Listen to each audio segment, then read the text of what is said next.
हाय, कैसे दोस्तों। और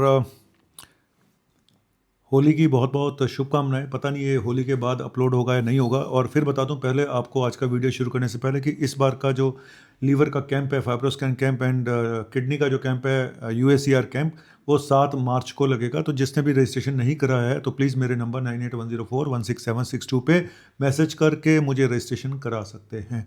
ठीक है। तो आज का टॉपिक क्या है?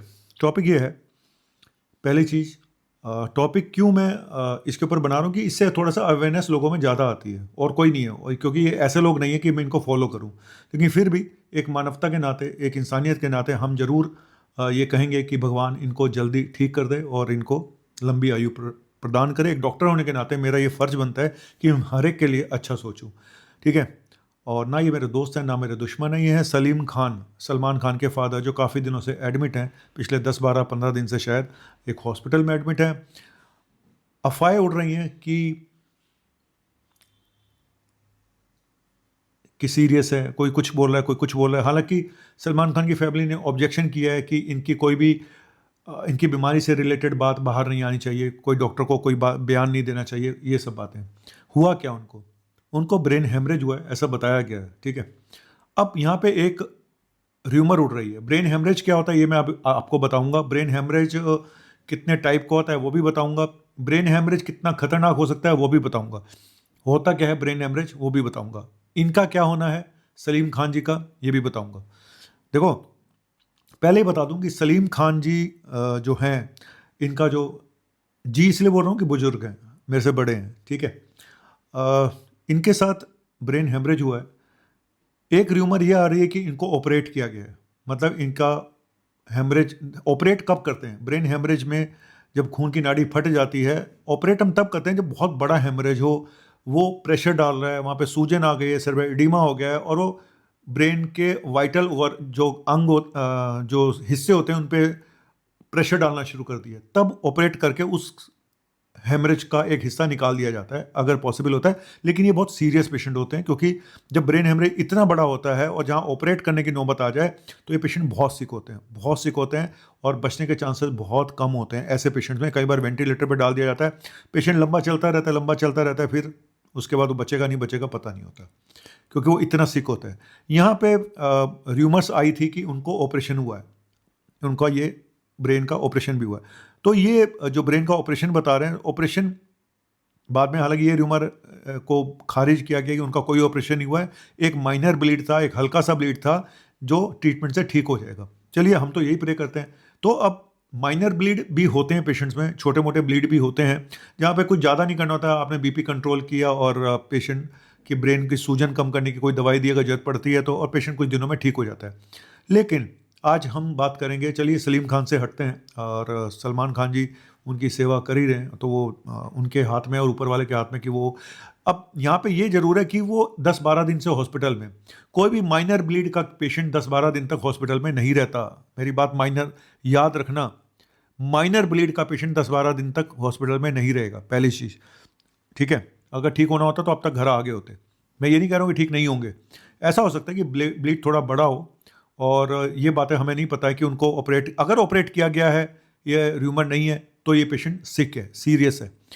दूसरा ये कि अगर माइनर ब्लीड होता तो हफ्ते 10 दिन में वो घर आ जाते। तो यहाँ से लग रहा है, और उनकी उम्र भी 90 साल है, ये भी ध्यान रखो कि उम्र 90 साल है। 90 साल की उम्र में ब्रेन हेमरेज होना कोई अच्छी बात नहीं है। अगर रिकवरी हो भी जाती है तो बहुत सावधान रहना पड़ेगा। अब ये नहीं पता है कि वो, पहली चीज़ तो हमें यही नहीं पता कितना बड़ा हेमरेज है। जब हेमरेज होता है तो कुछ सिम्टम होते हैं। ज़्यादातर लोगों को स्ट्रोक हो जाता है कि हाथ पैर काम ही नहीं कर रहा है, बोलने में दिक्कत हो रही है, खाना नहीं खा पा रहे हैं, है ना, खाना निगलने में दिक्कत हो रही है। तो ऐसे पेशेंट में बहुत टाइम लगता है, बहुत टाइम लगता है। कई बार महीनों सालों लग जाते हैं और बिस्तर पे ही पड़े रह जाते हैं लोग बाग, क्योंकि स्ट्रोक जैसा ही है। स्ट्रोक का एक पार्ट होता है ब्रेन हेमरेज। दो तरह के स्ट्रोक होते हैं जनरली, मोटा मोटा, ब्रेन हेमरेज और इन्फार्क्ट, यानी ब्रेन में क्लॉटिंग हो गई, खून जम गया। ज़्यादातर पेशेंट में क्लॉटिंग होती है। 13% में ब्रेन हेमरेज होता है। स्ट्रोक के 13% में, मोटा मोटा 15% लगा लो, उसमें ब्रेन हेमरेज होता है। ब्रेन हेमरेज क्या होता है? ब्रेन हेमरेज का मतलब एक ब्लड वेसल फट गई, लीक कर गई और हेमरेज हो गया।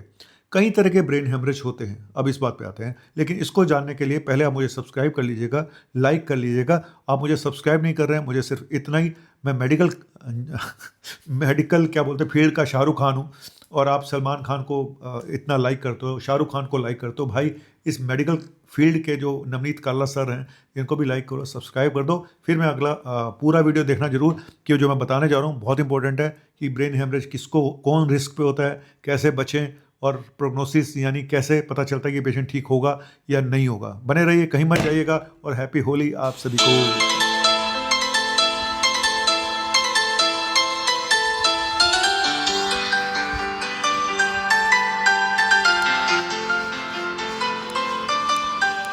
वो ब्रेन जो होता है ना, ब्रेन में कोई मसल नहीं होती, ब्रेन में नर्व्स और ब्लड वेसल होती हैं। और ब्रेन हेमरेज कई टाइप के होते हैं। एक होता है सबड्यूरल हेमेटोमा, जैसे कि किसी को हेड इंजरी हो गई, या अपने आप भी हो जाता है कई बार ब्लड थिनर ले रहे हैं तो जो ब्रेन और उसकी जो कवरिंग होती है बाहर की, उसके बीच में ब्लीड कर गया, तो सबड्यूरल हेमेटोमा। ऐसे एपिड्यूरल होता है। लेकिन आज हम जो बात कर रहे हैं वो खालिस इंट्रा सेरेब्रल हेमरेज की बात कर रहे हैं, जो सलीम खान जी को शायद हुआ होगा, शायद, क्योंकि मैं वहाँ पे नहीं हूँ। लेकिन ज़्यादातर जो है इंट्रा सेरेब्रल हेमरेज होते हैं, हम उनकी बात कर रहे हैं कि ब्रेन के अंदर ही ब्लीडिंग हो गई, एक नस फट गई ब्रेन की जो वीक पड़ी हुई थी, ठीक है, और ब्लीडिंग हो गई। अब वो ब्लीडिंग अगर हल्की फुल्की है तो वो दवाइयों से ठीक हो जाती है। दवाइयाँ सूजन कम करने की देते हैं हम, बीपी कंट्रोल करने की देते हैं, तो वो ठीक हो जाती है। बहुत बड़ा अगर हेमरेज है तो वो क्या करता है, वो प्रेशर डालता है ब्रेन के दूसरे ऑर्गन पे। ब्रेन स्टेम पे अगर प्रेशर डालेगा तो सांस लेने में दिक्कत हो सकती है ना, क्योंकि वहाँ पे हमारे वाइटल सेंटर होते हैं, ब्रीदिंग सेंटर होते हैं, इस तरह से। तो जितना बड़ा हेमरेज होगा उतनी ही प्रॉब्लम ज़्यादा है। और वेंट्रिकुलर हेमरेज है, कहाँ कितना लीक किया है, किस ऑर्गन पे ज़्यादा प्रेशर डाल रहा है, इन सब चीज़ों पे डिपेंड करता है। लेकिन मैं आज इंट्रासेरेब्रल हेमरेज की बात कर रहा हूँ, जो स्ट्रोक जिसको हम बोलते हैं, ठीक है। इसमें अब एक सब एग्रेनाइड हेमरेज भी होता है, हालांकि उसके ऊपर मैं वीडियो पहले कई बार बना चुका हूँ, तो उसकी बात आज नहीं करूँगा, ठीक है। आज हम इंट्रासेरेब्रल हेमरेज की बात कर रहे हैं, जो कि ज़्यादातर हाई ब्लड प्रेशर वालों में कॉमन होता है। हाई ब्लड प्रेशर, अगर आपका बीपी हाई रहता है तो आपको बहुत अलर्ट रहना चाहिए। कई बार नाक में से खून आ जाता है, तो आप कहते हो जी मैंने नाक में खून आ गया, बीपी चेक कराया तो बीपी बहुत ज़्यादा था। तो वो तो देखो, ब्लीडिंग यहाँ से हो या ब्रेन से, कहीं से भी हो सकती है। तो इसलिए बीपी के हाई ब्लड प्रेशर वालों को बहुत अलर्ट रहना चाहिए, रेगुलर बीपी चेक करना चाहिए। तो अब मैं बताऊंगा और कौन से पेशेंट हैं जिनमें कि ये हेमरेज होने के चांसेस ज़्यादा होते हैं। देखो, मैं आज हेमरेज की बात करूं तो एक तो हाइपरटेंशन, जिनको सबसे कॉमन कॉज हाइपरटेंशन है, जिनके हाई बीपी रहते हैं उन लोगों में ज़्यादा होते हैं।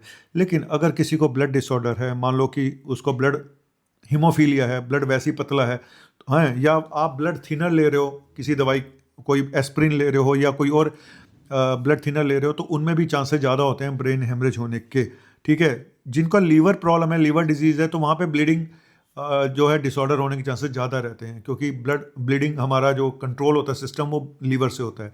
तो लीवर वाले पेशेंट्स में भी, जिनको सिरोसिस है, तो उन पेशेंट में भी ये ज़्यादा होते हैं। अब दूसरे कारण तो फिर वही है, हेड इंजरी हो गई तो वहाँ से ब्लीड हो सकता है, कोई एन्यूरिज्म था, एक्रेनाइड सबएरेनाइड हेमरेज जो मैं बोलता हूँ। एन्यूरिज्म सलमान खान को है, सलमान खान को एन्यूरिज्म है, उन्होंने खुद बताया अपने वीडियो में कि मुझे एन्यूरिज्म है, ठीक है। तो वो एन्यूरिज्म होता है कि सूजन आ जाती है एक जगह पे, ट्यूमर टाइप का बन जाता है ब्लड वेसल में, तो वो फट जाए तो उससे भी ब्रेन हेमरेज हो सकता है। तो वो छोटा मोटा है तो कुछ नहीं करना होता है ना, बड़ा होता है तो ऑपरेट करना पड़ता है, क्लिपिंग करनी पड़ती है। तो ये बड़ा कारण, ये कारण हो सकता है, ठीक है। और इसके अलावा कोई ब्रेन ट्यूमर होते हैं तो वहाँ पे हो सकता है। तो ये कुछ कारण है, लेकिन सबसे इंपॉर्टेंट कारण हाई ब्लड प्रेशर है और ब्लड थिनर जो आप ले रहे होते हैं वो, ठीक है। तो नेक्स्ट है, अब बताऊंगा कि सिम्टम क्या होते हैं, कैसे पता चलेगा कि ये ब्रेन हेमरेज हो सकता है। पेशेंट आराम से बैठा हुआ था और अचानक उसको सीवियर हेडेक हो जाता है, अचानक इतना तेज दर्द होने लगता है कि वो कंट्रोल नहीं हो रहा, पूरा दिन बीत गया और आप उसको पेन किलर देते रहते हो कि भाई अभी ठीक हो जाएगा, माइग्रेन होगा, लेकिन वो हेडेक ठीक नहीं होते हैं। जहाँ सडन सीवियर हेडेक होते हैं, पेशेंट का बीपी हाई साइड में है या हाई रहता है, इन लोगों को जरूर जाके तुरंत अपना CT MRI कराना चाहिए। एक तो ये, दूसरा, किसी को जो स्ट्रोक के सिम्टम होते हैं वैसे ही होते हैं, जैसे कि एक हाथ पैर में कमजोरी आ गई, एक हाथ पैर में सुनपन हो गया, बोलने में दिक्कत हो रही है, दिखाई देने में दिक्कत हो रही है, स्पीच प्रॉब्लम्स हो रही हैं, बैलेंस बिगड़ गया है, गिरे पड़े जा रहे हैं, बैठ नहीं पा रहे हैं, मुंह टेढ़ा हो गया है, या कोई सीजर आने शुरू हो गए हैं, या पेशेंट सेमी कोमा में है या फिर कोमा में चला गया। तो ये सारे सिम्टम होते हैं इसके। तो अब ट्रीटमेंट क्या है? ट्रीटमेंट देखो, पहली चीज़ तो ये, इन पेशेंट को एडमिट करना चाहिए। दूसरी चीज़, तुरंत जाके CT MRI कराएं, वहाँ से पता चल जाएगा आपको कि कितना बड़ा ब्लीड है। तीसरा, आपको बीपी कंट्रोल करना होता है हॉस्पिटल में। ब्रेन में सूजन आ जाती है, उसको कम करने की दवाइयाँ देनी होती हैं। कोई सीजर आ रहा है तो उसकी दवाई देनी होती है। ये सब डिपेंड करता है ट्रीटमेंट कि पेशेंट का ब्रेन हेमरेज कितना बड़ा है, जो कि मैंने शुरू में भी बताया सलीम खान जी का केस में, कि अगर पता नहीं उनकी सर्जरी हुई है नहीं हुई है, अफवाह है क्या है, लेकिन अगर बहुत बड़ा हेमरेज होता है तो कई बार ऑपरेट भी करना पड़ता है, कई बार पेशेंट वेंटिलेटर पर भी चले जाते हैं।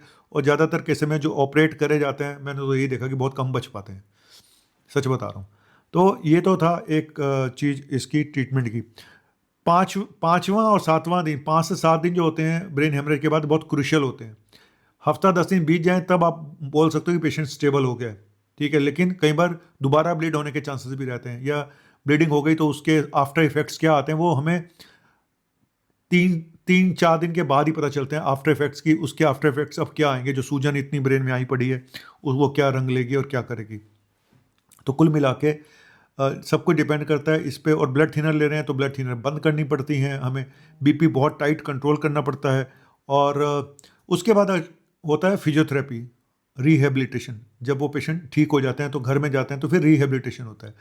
तो वो एक अलग कहानी है रिहेबिलिटेशन की। फिजियोथेरेपी, उसको स्पीच थेरेपी, क्योंकि बोल नहीं पा रहा है पेशेंट तो स्पीच थेरेपी देनी पड़ती है, फिजियोथेरेपी करानी पड़ती है। तो बहुत सारी चीज़ें बाद में करानी पड़ती हैं। मेरा मकसद आज सिर्फ ये बताना था कि ब्रेन हेमरेज एक तरह का स्ट्रोक का ही एक रूप है। जो 15% स्ट्रोक जो होते हैं वो ब्रेन हेमरेज की वजह से होते हैं। मोस्ट कॉमन कारण जो मैंने देखे हैं वो या तो blood pressure, high blood pressure की वजह से, या ब्लड थिनर ले रहे हैं उसकी वजह से। और तीसरा एक सब एक्रेनाइड हेमरेज होता है, जो अगर किसी को अंदर कोई एक्रेनाइड जो एन्यूरिज्म बना हुआ है, अगर सूजन आई पड़ी है ना, वो पैदाइशी भी हो सकती है, जन्मजात से भी हो सकती है, जिसका पता ही नहीं चलता।